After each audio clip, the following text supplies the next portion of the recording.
Stories Telugu. మాయా Barbie pencil. ఒక ఊరిలో రమ్య, ఆమె భర్త రంగరాజు అనే పేద రైతు నివసిస్తూ ఉండేవారు. వాళ్ల కూతురు పుష్ప. తమ కూతురు భవిష్యత్తు బాగుండాలని వారి స్థాయికి మించి పుష్పను పొరుగురిలో ఉన్న ఇంటర్నేషనల్ స్కూల్లో చదివిస్తున్నారు. పుష్ప ఉదయాన్నే లేచి స్కూల్కి రెడీ అవుతూ ఉంటుంది. అమ్మా, లంచ్ బాక్స్ రెడీ చేసావా? నాన్నా, నా షూస్ క్లీన్ చేస్తావా? అంటూ పుష్ప కేకలు వేస్తుండగా తన తల్లి రమ్య లంచ్ బాక్స్ తీసుకొని అక్కడికి వస్తుంది. రమ్య పుష్పతో ఇలా అంటుంది. అదేమిటమ్మా పుష్ప, నాన్నగారిని నీ షూస్ శుభ్రం చేయమంటున్నావు? ఏ ఆ మాత్రం చిన్న పని కూడా నువ్వు చేసుకోలేవా? పుష్పను మందలిస్తున్న రమ్య గొంతు విని రంగా అక్కడికి వస్తాడు. పోనీలేవే, చిన్నపిల్ల, తనకేం తెలుసు ఏదెలా చేయాలో. నువ్వు ముందు నీ సోది ఆపి పాపని రెడీ చెయ్యి. స్కూల్ బస్ వెళ్ళిపోతే మళ్ళీ బోలెడంత దూరం వెళ్ళి నేనే వదిలిపెట్టాల్సొస్తుంది. అలా రమ్య, రంగా తమ కూతురి చదువు కోసం తమ పూర్తి సంపాదన ఖర్చు చేస్తూ ఉంటారు. తమ కూతురి ఆనందంలోనే తమ ఆనందాన్ని చూసుకుంటూ రోజులు గడుపుతూ ఉంటారు. అలా ఒకరోజు, ఎప్పుడూ ఎందుకు నా దగ్గర ఏదో ఒకటి అడుగుతూ ఉంటావ్? నీ వస్తువులు నువ్వు తెచ్చుకోవచ్చు కదా. నువ్వు నీ వాలకం, మంచి బట్టలు కూడా వేసుకోలేని నీకు ఇంత పెద్ద స్కూల్లో చదివేందుకు? తన ఫ్రెండ్ అలా వెక్కిరించడంతో క్లాస్లో అందరూ నవ్వుతూ ఉంటారు. పుష్ప ఏడుస్తూ సిగ్గుతో తలదించుకుంటుంది. ఆ రోజు రాత్రి పుష్ప స్కూల్ నుంచి ఇంటికి వచ్చి తన అమ్మా నాన్నలతో స్కూల్లో జరిగిన విషయం అంతా చెప్తుంది. ఏమయ్యోయ్, పెద్ద పెద్ద చదువులు మనకు ఎందుకు అంటే చెప్తే విన్నావు కాదు. ఇప్పుడు చూడు, స్కూల్లో బాగా డబ్బులు ఉన్న వారి పిల్లలు మన పిల్లల్ని ఎలా ఏడ్పిస్తున్నారో. అయినా పెద్ద స్కూల్లో చదువొక్కటి ఇప్పిస్తే సరిపోద్దా?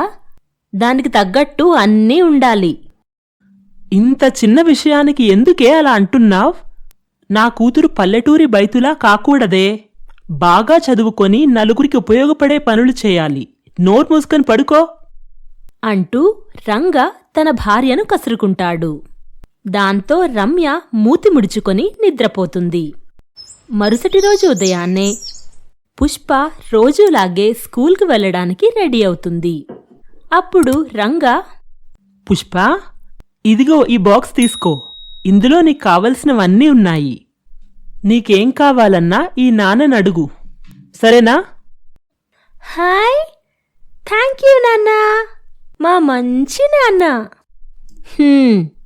ఇక చాలు మీ తండ్రి కూతుర్ల గారాలు. పదండి, స్కూల్ బస్ వెళ్ళిపోతుంది. అలా తమ కూతురిని చూసి రమ్య, రంగలు ఎంతో మురిసిపోతూ ఉంటారు. మా నాన్న నాకు కొత్త బాక్స్ తెచ్చారు తెలుసా? ఇక నుంచి నిన్ను ఏమీ ఇవ్వమని అడగను అంటూ తన ఫ్రెండ్తో చులకనగా అంటుంది. రాణి కోపంతో మండిపోతుంది. అబ్బో, చూడలేకపోతున్నాం దీని ముచ్చట. దీని సంగతేంటో చూడాలి. ఆ రోజు సాయంత్రం హోంవర్క్ చేసుకోవాలని తన బాక్స్ కోసం వెతుకుతున్న పుష్పకు బాక్స్ దొరకదు. పుష్ప ఏడుస్తూ తన నాన్న దగ్గరకు వెళ్ళి ఇలా అంటుంది. నాన్నా, నాన్నా, నా ఫ్రెండ్ రాణి నా పెన్సిల్ బాక్స్ తీసేసుకుంది నాన్నా. అయ్యో అవునా? పర్లేదులేరా, ఏడవకు. నేనింకొకటి తెస్తాలే. నువ్వు కొత్త బాక్స్ కొనిచ్చేదాకా నేను స్కూల్కి వెళ్ళను నాన్నా. అయితే సరే, రేపు సరదాగా నువ్వు కూడా మాతో పాటు పొలానికి రా. అలాగే నాన్నా. మరుసటి రోజు ఉదయం పుష్ప పొలానికి వెళ్తుంది. తన అమ్మా నాన్న పొలం పని చేసుకుంటూ ఉంటే పుష్ప చెట్టు కింద కూర్చొని బాధపడుతూ ఇలా అనుకుంటుంది. అమ్మా నాన్న నా కోసం ఇంత కష్టపడి చదివిస్తుంటే నేనేమో నాన్నని ఇది కావాలి అది కావాలి అని అడుగుతున్నాను. పాపం నాన్న. ఇక నుంచి అమ్మా నాన్నని ఏమీ అడగను. కానీ ఒక్క పెన్సిలైనా లేకపోతే నేను స్కూల్లో ఎలా చదువుకోవాలి? పుష్ప ఇలా బాధపడుతూ ఉండగా ఆ చెట్టు మీద కూర్చొని ఉన్న ఒక అందమైన ఫెయిరీ తన మాటలను వింటూ ఉంటుంది. ఈ అమ్మాయి చాలా మంచి అమ్మాయిలా ఉంది. తన అమ్మానాన్నల గురించి ఎంత బాగా ఆలోచిస్తుంది. తనకు నేను ఏదో ఒక సహాయం చేయాలి అనుకుంటూ ఫెయిరీ ఆ చెట్టు కొమ్మని తీసుకుని ఒక అందమైన మాయా బార్బీ పెన్సిల్లా మారుస్తుంది. చెట్టుపై నుంచి ఫెయిరీ మాయా బార్బీ పెన్సిల్ని పుష్ప తలపైన విసురుతుంది. ఆ అబ్బా! ఏమైంది చిట్టి తల్లి, ఎందుకలా అరిచావ్? ఏం లేదులే నాన్నా, మీరు త్వరగా పని పూర్తి చేయండి, ఇంటికి వెళ్దాం. అలాగే. ఏంటిది నా తలపైన పడింది? పుష్ప ఆ పెన్సిల్ని తీసుకొని చూస్తుంది. ఈ పెన్సిల్ చూడడానికి ఎంతో అందంగా ఆకర్షణీయంగా ఉంది. ఇక దీంతో ఏదైనా డ్రాయింగ్ వేస్తే ఎంత బాగుంటుందో. అలా అనుకుంటూ ఉండగా పుష్ప అమ్మా నాన్న అక్కడికి వస్తారు. పద పుష్ప, ఇక ఇంటికి వెళ్దాం. నువ్వు చెట్టు క్రింద కూర్చొని చాలా అలసిపోయావు. చూడండి నాన్న, అమ్మ ఎలా అంటుందో. అలా నవ్వుకుంటూ ముగ్గురు ఇంటికి చేరుకుంటారు. పుష్ప పెన్సిల్ని పరీక్షిద్దాం అనుకుని ఒక పేపర్ తీసుకుని ఏం బొమ్మ వెయ్యాలా అని ఆలోచిస్తూ ఉంటుంది. ఏం డ్రాయింగ్ వేద్దాం? బటర్ఫ్లై నాకు బాగా వచ్చు, అదే వేస్తాను అనుకుంటూ పుష్ప అందమైన బటర్ఫ్లైని గీస్తుంది. వావ్! ఈ పెన్సిల్లో ఏదో మ్యాజిక్ ఉంది. నేను గీసిన బొమ్మలు ఇంత అందంగా ఎప్పుడూ లేవు. అరే, ఇదేంటి? పుష్ప ఆశ్చర్యంతో చూస్తూ ఉండగానే బటర్ఫ్లైకి ప్రాణం వచ్చినట్లయింది. కొద్దిసేపటికే నిజమైన బటర్ఫ్లై తన రెక్కల సహాయంతో అక్కడి నుంచి ఎగిరిపోతుంది. ఇందాక నేను చూసింది నిజమేనా? నాకు ఏమీ అర్థం కావట్లేదు. మరోసారి ప్రయత్నిస్తా. పుష్ప ఈసారి ఏదైనా తినే వస్తువును గీద్దామనుకుని ఒక బర్గర్ని గీస్తుంది. తను గీయడం పూర్తవగానే దానికి కూడా ప్రాణం వస్తుంది. అరే సూపర్! ఇది నిజంగానే ఒక మ్యాజిక్ పెన్సిల్. నేను ఇప్పుడు నాకు ఏం కావాలంటే అది పొందగలను. పుష్ప సంతోషానికి అవధుల్లేవు. పట్టరాని సంతోషంతో తన తల్లి దగ్గరకు వెళ్ళి ఇలా అంటుంది. అమ్మా, అమ్మా, ఇటు చూడు, నాకు ఏం దొరికిందో. ఈ పెన్సిల్తో ఏదైనా గీస్తే అది మనకు దొరుకుతుంది. అవునా? నువ్వు చెప్పేది నిజమా? ఏది ఇటివ్వు, నేనొకసారి గీసి చూస్తాను అంటూ రమ్య బంగారు నెక్లెస్ గీస్తుంది. కాని నెక్లెస్ రాదు. రమ్య నిరాశపడుతుంది. బహుశా ఇది నువ్వు గీస్తేనే పనిచేస్తుందనుకుంటా. పుష్ప, నువ్వు ఈ పెన్సిల్ స్కూల్కి తీసుకుని వెళ్లకు. జాగ్రత్తగా ఇంట్లో దాచిపెట్టు, సరేనా? ఇక నీ ఫ్రెండ్స్ ఎవ్వరికీ దీని గురించి చెప్పకు. అలాగే అమ్మా. ఆ రోజు నుంచి పుష్ప రోజూ ఆకర్షణీయమైన వస్తువులు గీసి స్కూల్కి తీసుకొని వస్తూ ఉండేది. అవన్నీ చూసి స్కూల్లో అందరూ పుష్పతో ఫ్రెండ్షిప్ చేసేవారు.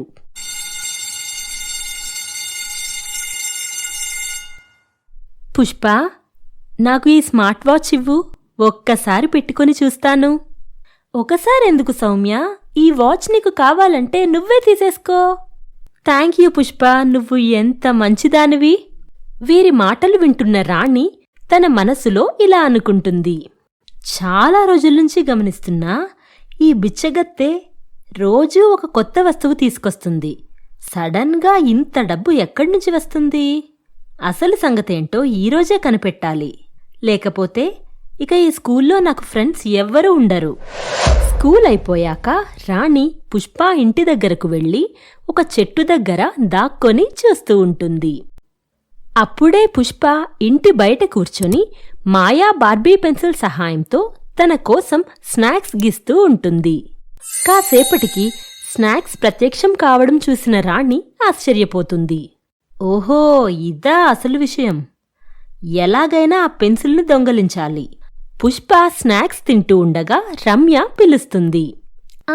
వస్తున్నా అమ్మా అంటూ పుష్ప లోపలికి వెళ్తుంది. అబ్బా, ఎంత మంచి అవకాశం! ఇలాంటి అవకాశం మళ్ళీ రాదు. త్వరగా నా పని పూర్తి చేయాలి. ఇక ఒక్క నిమిషం కూడా ఆలస్యం చేయకుండా రాణి పెన్సిల్ తీసుకొని వెళ్ళిపోతుంది. ఇప్పుడు ఈ పెన్సిల్ నాకు దక్కింది, రేపు చెప్తా ఆ పుష్ప సంగతి. ఇలా అనుకుంటూ ఆనందంగా రాణి ఇంటికి వెళ్తూ ఉంటుంది. అప్పుడు రాణి ఒకసారి మాయా బార్బీ పెన్సిల్ని పరీక్షిద్దామనుకొని గీయడం మొదలుపెడుతుంది. ఏంటి పిచ్చి పెన్సిల్ రాయడమే లేదు, ఛీ అంటూ రాణి పెన్సిల్ని నేలకేసి బాదుతుంది. అప్పుడు ఒక్కసారిగా మాయా బార్బీ పెన్సిల్ విశాలంగా మారుతుంది. నేను పుష్ప కోసం మాత్రమే పనిచేస్తాను, నన్ను తన కోసమే తయారు చేశారు. అలాగే ఎవరైనా నన్ను దొంగలించాలని చూస్తే వారికి బుద్ధి చెప్పడం కూడా నాకు తెలుసు అంటూ మాయా బార్బీ పెన్సిల్ రాణి తలమీద మొట్టికాయలు వేస్తుంది. రాణి అక్కడి నుంచి పారిపోతుంది. మాయా బార్బీ పెన్సిల్ స్వయంగా తానే మళ్లీ పుష్ప ముందు ప్రత్యక్షమవుతుంది. అప్పటికే పెన్సిల్ కనపడకపోయేసరికి పుష్ప ఏడుస్తూ ఉంటుంది. హాయ్, నా పెన్సిల్ మళ్లీ నా దగ్గరకు వచ్చేసింది. ఇక నుంచి నేను ఈ బార్బీ పెన్సిల్ని జాగ్రత్తగా దాచిపెడతా.